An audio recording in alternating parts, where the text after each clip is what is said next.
اندر میں نور حق پیدا کرے، اپنے اندر ایمانی جوش پیدا کرے، اپنے اندر ایک جذبہ پیدا کرے۔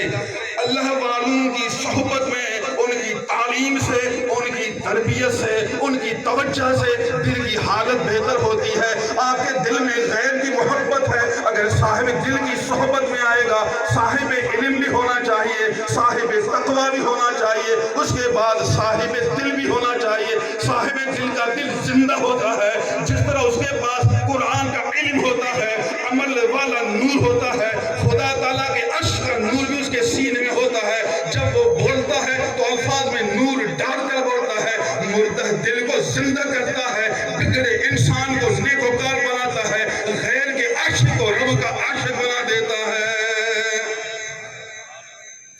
اپنا امتحان لیں، اپنی ٹیسٹ کریں، اپنے آپ کو پرکھیں، آزمائش کریں کہ آپ کی نظر کدھر جاتی ہے۔ اگر آپ کی نظر دائیں بائیں جاتی ہے